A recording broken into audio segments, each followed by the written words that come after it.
Selamat malam para netizen dimanapun kita berada. Salam inspirasi bagi kita semua. Ini cukup menarik ya terkait dengan spekulasi begitu. Dan ada satu persatu 4 pentolan mengundurkan diri. Ada apa dengan PSI? Karena memang visi PSI itu sebenarnya apa ya? Sekarang itu tidak jelas begitu kan. Dan bahwa banyak yang keluar dari partai PSI. Tetapi kalau tidak ada PSI, siapa yang mau kita tertawakan begitu, kira-kira seperti itu begitu kan. Jadi kalau sudah rapuh ya wajar aja begitu karena tidak sesuai dengan visi. Dan bahkan komentar-komentar netizen sangat ramai sekali seperti ini komentar netizen ya. Satu persatu 4 pentolan mengundurkan diri, ada apa dengan PSI? Ini banyak sekali yang men-tweet mereka. Kagak dapat cuan, bubar-bubar partai. Ini banyak sekali. Dari sekian puluh gubernur yang diserang hanya Pak Anies. Setelah Pak Anies tidak menjabat, udah nggak ada job lagi. Bubar aja. Mereka sadar nggak punya basis massa, cuma buang-buang duit, mending nimbrung ke partai lain. Masih bisa patungan, ya realistis aja. DKI udah selesai tugasnya, siapa yang mau diributin? Heru PJS nggak mungkin. Ya juga sebenarnya kalau kita pikir sebenarnya, tapi kalau melihat PSI ini sekarang apa sebenarnya sih? Tetapi dulu itu ya saya kagum juga begitu partai PSI, partai anak muda, tapi sekarang lebih ranah kepada benci begitu kan. Semuanya dikritik dengan rasa kebencian, seolah-olah sama dengan buzzer yang mengkritik tapi kelompok partai begitu kan. Kelompok di bawah naungan partai. Apakah seperti itu begitu? Karena publik bisa menilai sendiri kalau banyak yang keluar, siapa yang mau menggantikan itu, siapa yang mau meneruskan posisi Pak Giring, terus Grace Natali dan sebagainya begitu kan. Ini kan sangat disayangkan sekali, tapi nggak apa-apa lah kalau mau kabur ya. Semuanya juga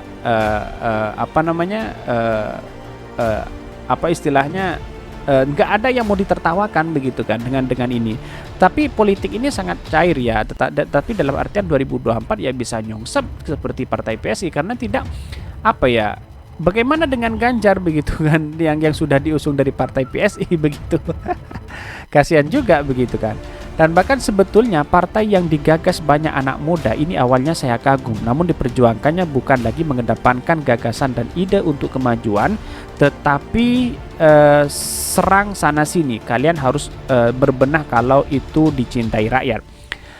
Balik kadang ke PDIP, proyek juga gagal, gubernur DKI juga selesai karena Pak Anies juga nggak ada di DKI. Ya, begitu ngototnya mengkritik Anies besar-besaran. Saya teringat dengan perkataan Giring dulu ya saat pidato di PSI. Jangan memilih calon presiden yang dipecat oleh Pak Jokowi gitu kan. Kira-kira seperti itulah, dan bahkan mengatakan jutaan akan mendukung PSI di Pilpres 2024 ya.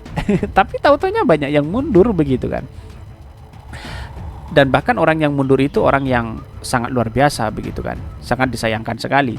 Bergerak mundur pelan-pelan adalah asumsi yang masuk akal atau akal waras. Partai yang miskin, etika dan tidak punya adab dalam berpolitik, selamat menikmati keruntuhan di pemilu 2024.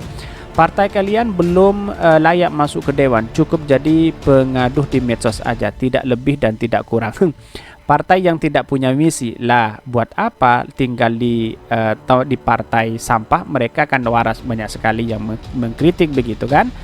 Bahkan dia mengatakan orang muda milenial kok pro status quo, aneh kalau orang muda salah dalam berjuang. Muda adalah kunci perubahan. Ini nggak berani sekarang di PSI nyinyirin Pak Anies karena Pak Anies sudah berada di kendaraan politik Partai Nasdem. Coba aja PSI mengganggu Pak Anies, maka akan berhadapan dengan Partai Nasdem.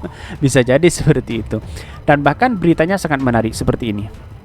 Ini beritanya ini cukup lumayan sakit hati sebenarnya kepada PSI ini ya.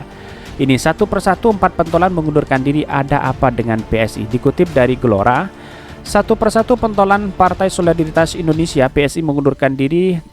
Terbaru adalah Ketua Dewan Pimpinan di wilayah DPW PSI DKI Jakarta Muchtar Victor Siani Parhuau. Ini sebenarnya orang hebat begitu kan.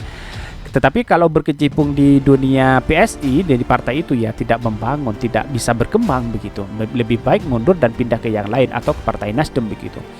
Michael memilih resign dari PSI karena menilai partai berlambang tangan memegang bunga mawar itu sudah berubah dari awal pembentukannya. Hanya saja Michael tak menjelaskan secara rinci bagaimana kondisi PSI sekarang dibanding awal berdiri. Dia hanya menyatakan perjuangan politik yang dimilikinya dapat dilanjutkan di PSI. Seiring berjalannya waktu, partai yang saya bayangkan dan cita-citakan yang saya ketahui di awal sudah jauh berubah, katanya. Ini kan sudah dijelaskan begitu kan. Sesudah saatnya saya pamit dan mundurkan diri dari PSI, ujar Michael. Dan bahkan Michael pun menyampaikan terima kasih kepada anggota PSI lain yang selama ini berjuang bersama-sama. Ia mengaku sudah bergabung dengan PSI sejak tahun 2015. Pernah juga menjadi pengurus tingkat kota hingga DPP. Banyak hal yang sudah saya lakukan bersama rekan-rekan PSI. Namun dengan berat hati sudah saatnya saya mengundurkan diri dari partai yang saya cintai, kata Michael.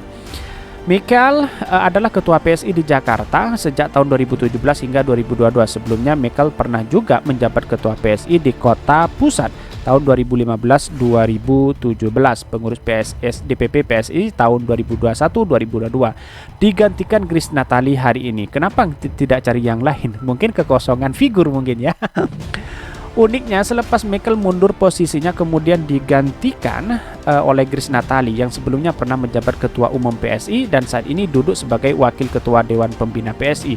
Grace menggantikan Michael dengan status pelaksana tugas PLT Ketua DPW PSI DKI Jakarta. Wow, istilahnya double job begitu kan. Tetapi walaupun double job, apa dampaknya begitu kan? Mungkin cari kader itu sangat susah mungkin ya. Karena visinya tidak sesuai dengan konsep demokrasi kita begitu, nilai-nilai demokrasi kita begitu. Sekjen PSI Dia Tungaisti mengatakan penunjukan Grace dilakukan setelah Michael Victor Sianipar menyatakan mundur sebagai ketua DPW PSI DKI karena berstatus PLT. Grace akan memimpin PSI DKI sampai ada ketua definitif. Sebagai pengganti wakil ketua Dewan Pembina PSI, Grace Natali akan menjabat sebagai pelaksana tugas PLT ketua DPW PSI di Jakarta, ujar. Dia menyebutkan pihaknya sudah menerima surat pengunduran diri dari Michael hari ini sebagai ketua DPW PSI DKI yang menyatakan menerima kemauan Michael dan berharap masih bisa berjalan hubungan dengan Michael. Ini pentolan PSI yang mundurkan diri. Sekitar 2 bulan yang lalu Michael mundur. Pentolan PSI lainnya mundurkan diri adalah Surya Chandra. Keputusan mundur PSI itu umumkan saat menjadi pembicara dalam sebuah diskusi di kantor Total Politik.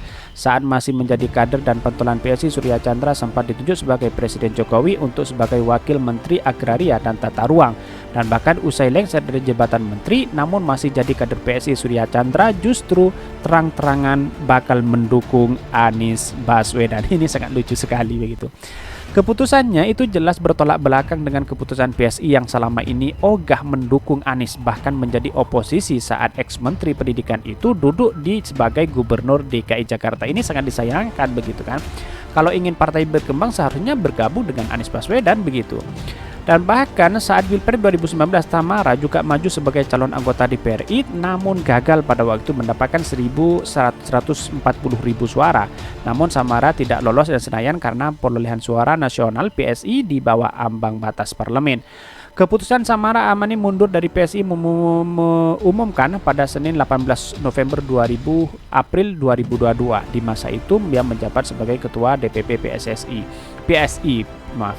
Selain sosok lain yang mundur dari PSI adalah Suni Chandra. Saat menyatakan resign, ia duduk sebagai sekretaris Dewan Pembina PSI. Keputusan Suni mundur dari dua terkait dengan Anies. Dia pun berpolitik yang lebih mendukung Anies Baswedan selaku Gubernur DKI Jakarta.